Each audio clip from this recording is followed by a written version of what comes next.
नमस्कार। आज हम बात करेंगे महाराष्ट्र की राजनीति की। महाराष्ट्र की राजनीति में एक नया मोड़ आया है। जैसे ही देवेंद्र फडणवीस सीएम बने हैं, वैसे ही सबसे शॉकिंग न्यूज़ आ रही है कि देवेंद्र फडणवीस से मिलने पहुंचे हैं उद्धव ठाकरे। जी हाँ, आपको लग सकता है कि ये बहुत ही आश्चर्यजनक स्थिति है, लेकिन उद्धव ठाकरे गुलदस्ता लेकर देवेंद्र फडणवीस के पास पहुंचे। दोनों में बातचीत हुई। बताया जा रहा है कि अब नीलेश राणे हो सकते हैं होम मिनिस्टर, तो इसलिए कुछ समस्या हो सकती है क्योंकि इनके टाइम पे जो परमवीर सिंह या दूसरे कांड हुए थे, उनकी जांच हो सकती है, सुशांत सिंह राजपूत की या दूसरे की। और जैसे ही ये मुख्यमंत्री बने, आदित्य ठाकरे ने, संजय राउत ने और उद्धव उद्धव ठाकरे ने आदित्य ठाकरे ने सबने ज़्यादा बोलना बंद कर दिया है। उनको मालूम है कि पावर में कौन है। 1 महीने पहले उद्धव ठाकरे ही इनको गाली दे रहे थे, ये कह रहे थे या तो ये नहीं रहेगा या फिर मैं नहीं रहूँगा। जिस पर देवेंद्र फडणवीस ने बोला था इस प्रकार की भाषा का प्रयोग नहीं करना चाहिए। आप देखिए कि किस प्रकार के मतलब ये बाला साहब ठाकरे के लड़के होकर इस तरह का वक्तव्य देते हैं, इस तरह की बातें करते हैं। ये जब ये मुख्यमंत्री थे तो इन्होंने ये भी तक बोलने से नहीं चूके कि मेरे मेरी जो सरकार के अगेंस्ट में बोलते हैं, उनके मुँह में गोबर भरा हुआ है या गौमूत्र भरा हुआ है।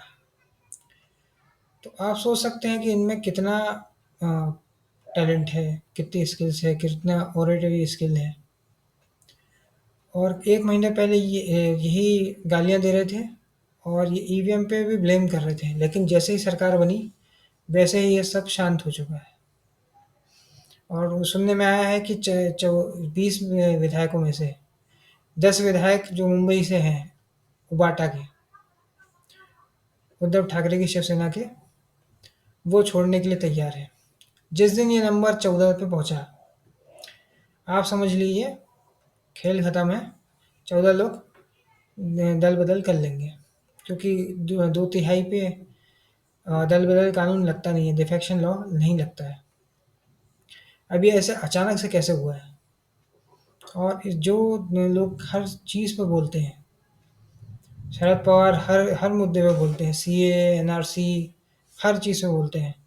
कृषि कानून जो हरियाणा और पंजाब में हो रहा था उस पर भी बोलते हैं, लेकिन इस पे इन्होंने कोई प्रतिक्रिया नहीं दी है। उनकी लड़की हर मुद्दे पे बोलती है, इवन उमर अब्दुल्ला तक पे बोलती है, उन्होंने भी कोई प्रतिक्रिया नहीं दी है। और इसी को राजनीति कहते हैं कि किस पर रिएक्ट करना है, किस पर नहीं करना है। नहीं तो सुप्रिया सुले तो देवेंद्र फडणवीस पे और भाजपा पे अच्छा खासा हमला बोलती थी। अब ये शांत है, क्योंकि जिसके पास सत्ता आ जाती है कुछ भी कर सकता है, इसलिए अब सेटिंग करनी पड़ती है। और शरद पवार जब ये महाविकास अघाड़ी की सरकार बनी थी, तो उसके पहले जस्ट पहले प्रधानमंत्री से मिले थे। और जब पत्रकारों ने पूछा तो उन्होंने बोला कि किसी कॉलेज का समारोह है, इसके लिए हम निमंत्रण देने गए थे, किसानों में बातचीत करिए। तो सोचिए, निमंत्रण देने के लिए 40-45 मिनट बंद कमरे में कौन बात करता है? तो उसमें वही बातें होंगी कि मेरी लड़की को कृषि मंत्री बना दो, देवेंद्र फडणवीस को हटा दो और सरकार बना लेते हैं। इतने इतने मंत्री बन जाए, उस उतने मंत्री बन जाए और सरकार बन जाए, एनसीपी सब भाजपा को सपोर्ट कर देगी। फिर ये 2.5 दिन की जो सरकार बनी थी वो भी चल जाती, लेकिन ऐसा हो नहीं पाया। फिर शरद पवार ने पलटी मार के कह दिया ये तो हमारी गुगली थी। 2014 में बिना शर्त समर्थन दे दिया शरद पवार ने, और 5 साल बाद बोल दिया कि शिवसेना को तो हमने बेइज्जती करने के लिए ये किया था। तो इस तरह से राजनीति बदलती रहती है। उद्धव ठाकरे का कोई संगठन, कोई एग्जिस्टेंस बचा नहीं है। अब जो बचा कुचा है वो उनके लड़के का विधायकी है। अगर कोई केस में वो भी फंस गया तो उनके लड़के की विधायकी भी जा सकती है। इसलिए आप देखेंगे कि हर चीज़ पर ये जब ये बोलते हैं, इस मुद्दे पे ये ज़्यादा रिएक्ट नहीं कर रहे हैं। और अब जनता ज़्यादा लोग बोल नहीं रहे। ईवीएम का भी मुद्दा साइड लाइन हो गया, अदानी का मुद्दा भी साइड लाइन हो गया। उद्धव ठाकरे भी राहुल गांधी पे हमला बोल रहे हैं, क्योंकि उद्धव ठाकरे की पार्टी को महाविकास आघाड़ी में सबसे ज़्यादा सीटें मिली हैं, 20 सीटें। हालांकि उनकी पार्टी में तोड़फोड़ होने की संभावना से कोई भी इनकार नहीं किया जा सकता, किंतु ये इनका देवेंद्र फडणवीस से मिलना आश्चर्यजनक है।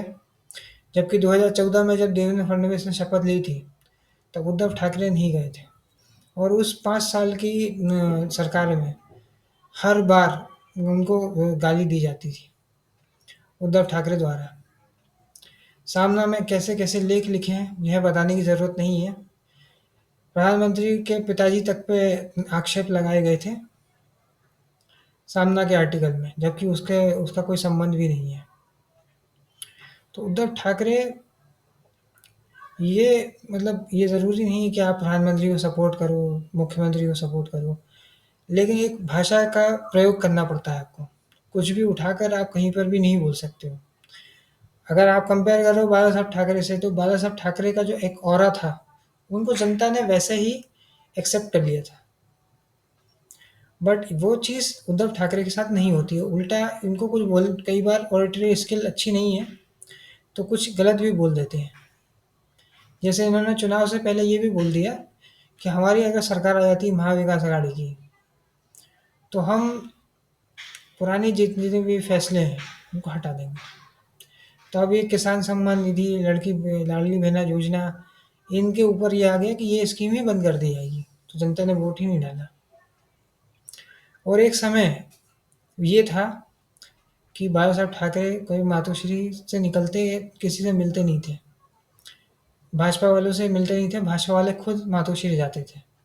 आज उद्धव ठाकरे जो है पहले मुख्यमंत्री बनने के लिए दिल्ली तक गए, शरद पवार से भी मिले, आज दिग्विजय सिंह से मिले जिनका कोई अस्तित्व नहीं है चाहे कांग्रेस में, और अब जो है देवेंद्र फडणवीस से जाकर मिले हैं। जबकि अमित शाह भी, जब बाला साहब ठाकरे की डेथ हुई थी, तब भी अमित शाह उद्धव ठाकरे से जाकर मिले थे सीटों के बंटवारे के लिए। तो समय की बात है। एक समय ये बहुत ही चिल्ला कर एरोगेंटली चीज़ें को बोलते थे, बट वक्त का फेर देखिए, इनको खुद दूसरों के साथ जाना पड़ रहा है। क्योंकि अगर ये संगठन के व्यक्ति होते, तो धीरे धीरे ये अपनी पार्टी खड़ी कर सकते थे। 2014 में 63 सीटें आई थी शिवसेना की, 40 सीटें ऐसी थी जहाँ पे ये बहुत कम अंतर से हारे थे। वहाँ पे अगर ये लोग मेहनत करते, तो कुछ ना कुछ सीटें तो आ जाती, 80 सीटें आ जाती, 90 आ जाती, 100 तक भी लेके जा सकते थे। लेकिन संगठन पे इन्होंने काम नहीं किया, क्योंकि बाला साहब ठाकरे के अलावा ठाकरे फैमिली में जितने भी लोग हैं, वो जनता के बीच में जाने में थोड़ा सा असहज महसूस करते हैं।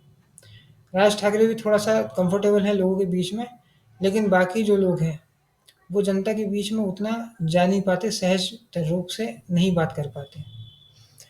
जब ये मुख्यमंत्री थे, तब इनको ऑनलाइन सीएम कहा जाता था। कार्यकर्ता और जनता से तो बहुत दूर की बात है, ये अपने मंत्रियों से भी नहीं बात करते थे, ऐसे आरोप इनके ऊपर लगे हैं। और उस सरकार में, महाविकास आघाड़ी की सरकार में, सिर्फ एनसीपी वालों की ही वैल्यू थी। इनको अपना मुख्यमंत्री पद मिल गया था, इनको बाकी लोगों से मतलब ही नहीं था, ऐसा भी लोग बताते हैं। तो जो कांड हुए हैं, अब हो सकता है उन पर जांच हो जाए, तो सुशांत सिंह राजपूत का या दूसरे जो चीज़ें हुई हैं, तो इसलिए अब धीरे धीरे सेटिंग की जा रही है। क्योंकि पार्टी तो अब इनकी ज़्यादा टाइम तक टिकेगी नहीं, ये कंफर्म है। क्योंकि इनके पास देने के लिए अब कुछ भी नहीं है। कोई भी पार्टी में आता है, तो उसको एक एम्बिशन होता है, एक महत्वाकांक्षा होती है कि उसको जो है कुछ ना कुछ चाहिए। किसी को राज्यसभा की सीट चाहिए, किसी को लोकसभा में लड़ना है, किसी को विधान परिषद में जाना है, किसी को मुख्यमंत्री बनना है, किसी को प्रधानमंत्री बनना है, किसी को केंद्रीय मंत्री बनना है। जैसे नारायण राणे भाजपा में आए थे, केंद्रीय मंत्री बन गए। उनका लड़का भी सिंधुदुर्ग से विधायक है, हो सकता है और मंत्री भी बन जाएगा। ऐसे ही अशोक चव्हाण आए थे, राज्यसभा सीट मिली है। जगदम्बिका पाल आए थे, रीता बहुगुणा जोशी आई थी। ऐसे कई सारे लोगों ने जो भाजपा ज्वाइन करी है, असम में मुख्यमंत्री बने, वो भी एक महत्वाकांक्षा से आए थे। कोई भी व्यक्ति आपके पास पॉलिटिकल पार्टी ज्वाइन करता है, उसका कोई ना कोई एम्बिशन होता है, आइडियोलॉजी जैसी बातें कहने की, किसी की कोई विचारधारा नहीं होती है। लोग सिर्फ पावर और पैसे के लिए आते हैं,